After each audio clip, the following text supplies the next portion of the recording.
Paul Louvel-Dubuc a rappelé l'importance et aussi les limites du consentement, que ce soit du consentement pour soi-même ou pour autrui. Monsieur le député Bastien Lachaud a insisté à la fois sur l'idée selon lui qu'une loi est nécessaire, qu'il faut également modifier les protocoles médicaux et créer un fonds d'indemnisation des victimes. La parole est maintenant à la représentante du collectif Intersexes et Alliés. Je vous remercie beaucoup.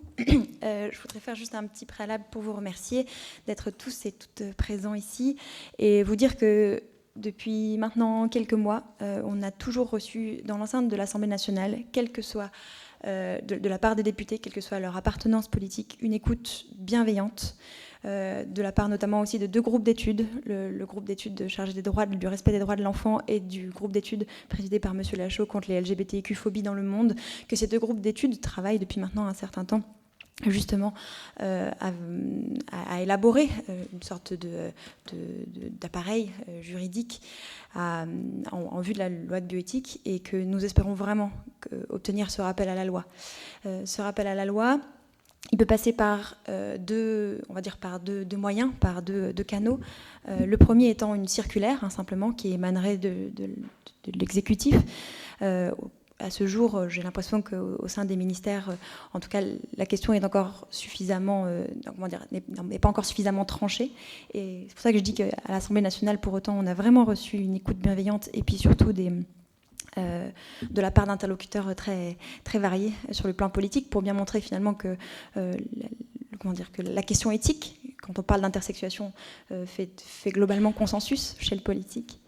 Et donc l'autre moyen, qui est celle dont nous discutons actuellement, c'est un amendement à visée interprétative qui serait déposé dans le cadre de la loi de bioéthique.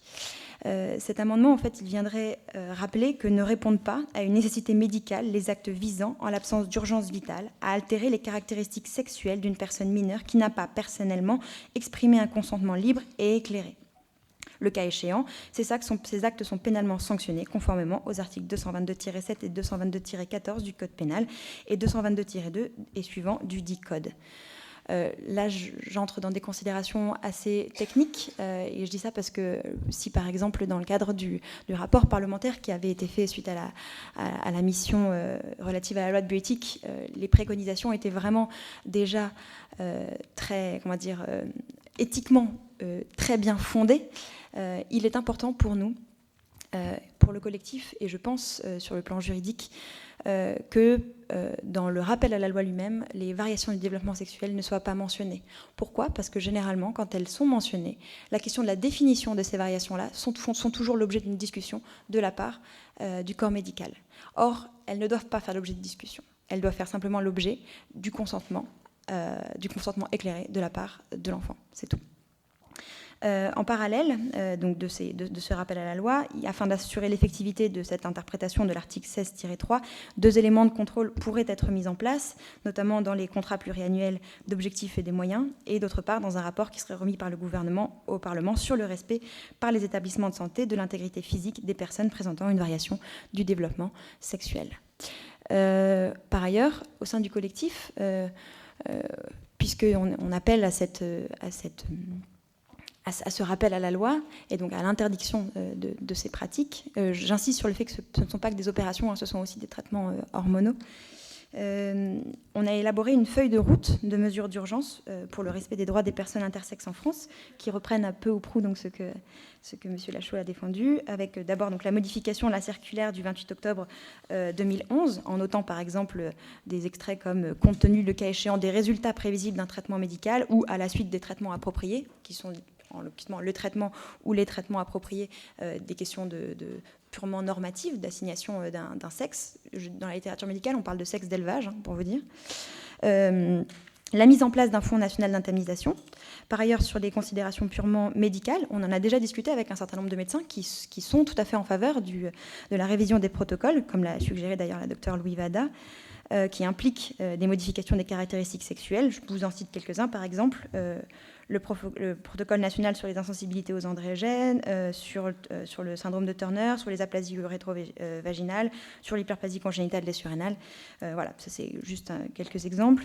Par ailleurs, mise en place d'un protocole général concernant les situations de modification des caractéristiques sexuelles de personnes mineures, incluant la mise en lien systématique avec des associations non pathologisantes et la possibilité d'être assistée par une personne extérieure à la famille.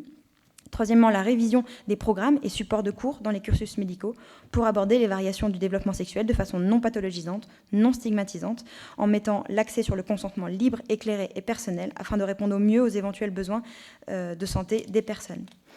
Sur les modifications sociales à proprement parler, et pour lutter un peu, comme vous l'avez suggéré, contre l'injustice épistémique, il y a une nécessité de révision des programmes et des supports de cours de l'éducation nationale qui devraient aborder le développement sexuel chez l'être humain et mentionner de façon non stigmatisante la diversité des développements et sensibiliser aux réalités intersexes. Par ailleurs, la formation des personnels éducatifs et de petite enfance aux variations intersexes, de façon non stigmatisante et non pathologisante à nouveau. Comme je vous l'ai dit, quand on rencontre des parents et qui nous disent ce qui va être compliqué éventuellement, ça peut être à l'école, on leur dit effectivement, il y a un besoin de formation, mais généralement, je vous dis un exemple, ma tante est directrice d'école, il y a un enfant qui a priori présente une variation qui a été annoncée par ses parents.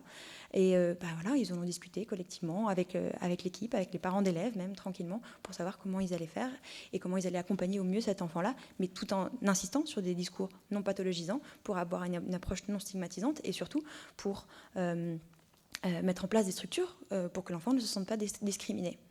On n'aura pas touché à son corps, l'enfant a priori sera indemne. Ensuite, sur des questions plutôt de recherche, mise en place, financée à hauteur des besoins des services d'accueil et d'écoute des personnes intersexes. Aujourd'hui, le collectif Intersexe et Lié, on reçoit beaucoup de sollicitations de personnes un peu en errance qui ne comprennent pas ni leur histoire, ni leur passé, ni ce qui leur est arrivé.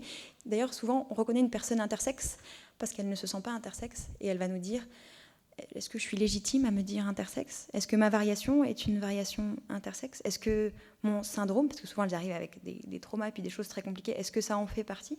Je dis ça, ça peut être aussi bien des syndromes de Rokitansky que des syndromes des ovaires polykystiques, que des personnes avec une insensibilité partielle. On trouve de tout. Et en plus, entre nous, on en parle très bien, tranquillement, mais de façon dépathologisée. Donc ces structures-là ont besoin de financement justement pour accompagner ces personnes, pour créer des groupes de soutien, pour créer des groupes de parole, etc., etc.